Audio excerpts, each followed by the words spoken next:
ഈശോ മിശിഹായ്ക്ക് സ്തുതിയായിരിക്കട്ടെ. ഈശോ നമ്മളെല്ലാവരെയും സമ്മർദ്ദമായി അനുഗ്രഹിക്കട്ടെ.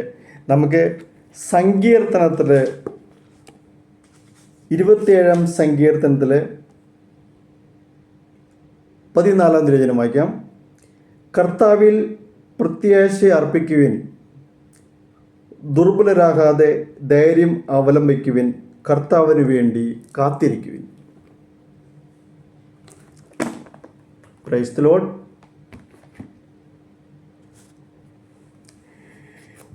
വരണ്ടുണങ്ങിയ മണ്ണ് നമുക്കറിയാം. ഇപ്പോൾ നമ്മൾ കേരളത്തിലെല്ലാം മഴക്കാലമാണ്.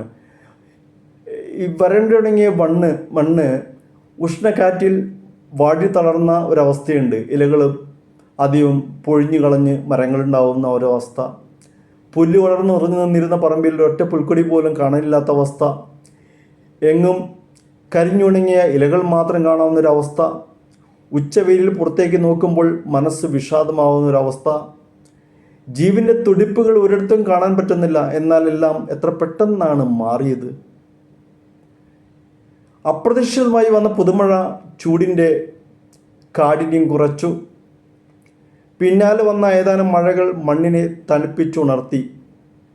1-2 ആഴ്ചകൾ കൊണ്ട് പറമ്പ് നിറയെ പുൽനാമ്പുകൾ വന്നു. വാടി തളർന്നിരുന്ന വൃക്ഷലതാദികൾക്കെല്ലാം പുതുജീവൻ കിട്ടി. ഉണങ്ങി വരേണ്ട മണ്ണിനിടയിൽ ജീവൻ ത്രസിപ്പിച്ചിരുന്ന വിത്തുകളും വേരുകളും തപസ്സിരിക്കുകയായിരുന്നു മഴയ്ക്ക് വേണ്ടി. മഴ പെയ്തപ്പോൾ വിത്തുകളും വേരുകളും പൊട്ടിമുളച്ചു. ഇലകളും പൂവുകളും കായകളും ചൂടി. വിവിധങ്ങളായ പ്രശ്നങ്ങളുടെ ചുടുകാറ്റിൽ വാടി തളർന്ന ജീവിതമായിരിക്കാം നമ്മുടെ ഓരോരുത്തരുടേതും. സ്നേഹജലത്തിൻ്റെ ഭാവത്തിൽ ഉണങ്ങി വരണ്ടുപോയ മണ്ണ് പോലെയായിരിക്കാം നമ്മുടെ ജീവിതം. മിക്കവരുടെയും ജീവിതം അത് തന്നെയാണ്. ജീവൻ്റെ സമൃദ്ധിയും ജീവിതത്തിൻ്റെ മനോഹാരിതയും നഷ്ടപ്പെട്ടതോർത്ത് വിലപിച്ചിരിക്കുന്നതായിരിക്കാം നമ്മൾ അധികവും. എങ്കിൽ പരിശുദ്ധാത്മാവിൻ്റെ മഴയ്ക്ക് വേണ്ടി കാത്തിരിക്കുക. ദൈവത്തിൻ്റെ കൃപാഭിഷേകത്തിനായിട്ട് തപസ് ചെയ്യുക. കൃപയുടെ മഴയിൽ എല്ലാം വീണ്ടും തളിർക്കും. മുരടിച്ചു പോയ കഴിവുകൾ, ഇനിയും നമുക്ക് കണ്ടെത്താൻ കഴിയാത്ത നമ്മളിലെ നന്മകൾ, നഷ്ടപ്പെട്ടു പോയ ശുശ്രൂഷ, ആത്മശക്തിയെല്ലാം തിരിച്ചു തരാൻ പരിശുദ്ധാത്മാവിൻ്റെ മഴയ്ക്ക് കഴിയും. എത്രയും വെള്ളം കോരി പറമ്പ് നനച്ചാലും മണ്ണിൽ ഉറങ്ങിക്കിടക്കുന്ന വിത്തുകൾ പൊട്ടിമുളയ്ക്കണമെന്നില്ല. അതിന് കാരണം കോരിയൊഴിക്കുന്ന വെള്ളത്തിന് അന്തരീക്ഷത്തിൻ്റെ ചൂട് കുറയ്ക്കാനുള്ള ശക്തിയില്ല.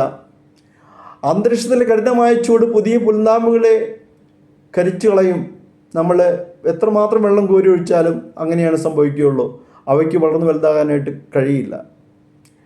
മറ്റുള്ളവരുടെ പ്രോത്സാഹനവും പ്രചോദനവും കൃത്രിമ ജലം സേചനം പോലെയാണ്.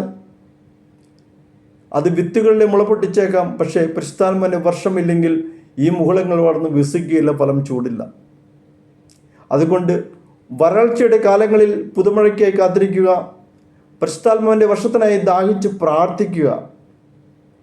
പരിശുദ്ധാത്മാവ് പെയ്തിറങ്ങുമ്പോൾ ജീവിതവും ശുശ്രൂഷകളും ശുശ്രൂഷ സ്ഥാപനങ്ങളും പുതുജീവൻ്റെ ചൈതന്യത്താൽ ഉണർന്ന് ശോഭിക്കും. പ്രിയമുള്ളവരെ, അതുവരെയും സങ്കീർത്തകൻ്റെ വചനങ്ങൾ നമുക്ക് ബലം നൽകട്ടെ. കർത്താവിൽ പ്രത്യാശ അർപ്പിക്കുവിൻ, ദുർബലരാകാതെ ധൈര്യം അവലംബിക്കുവിൻ, കർത്താവിന് വേണ്ടി കാത്തിരിക്കുവിൻ. നമ്മളെ കർത്താവ് എല്ലാവരെയും അനുഗ്രഹിക്കട്ടെ. പരിശുദ്ധാത്മാവിൻ്റെ കൃപയ്ക്ക് വേണ്ടി ഒരുങ്ങുക. കാലഘട്ടം വളരെ വിദൂരമല്ല. നമുക്ക് കർത്താവിനോട് പ്രാർത്ഥിക്കാം. പാഴ്മലകളിൽ നദികളും താഴ്വരകളുടെ മധ്യേ ഉറവുകളും ഞാനുണ്ടാക്കും.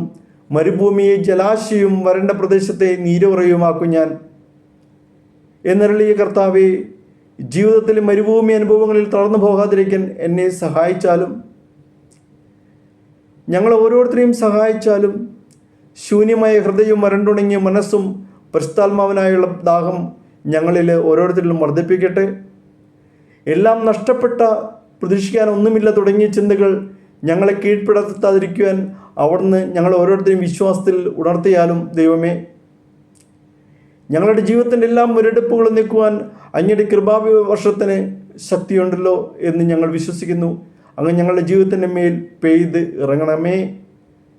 വീണ്ടും ഞങ്ങളുടെ ജീവിതം ഇലയും പൂവും കായും ചൂടി അങ്ങേ മഹത്വപ്പെടുത്തുവാൻ ഇടവരുത്തട്ടെ. ഞങ്ങളെ അനുഗ്രഹിക്കണമേ. ഹല്ലേലൂയ.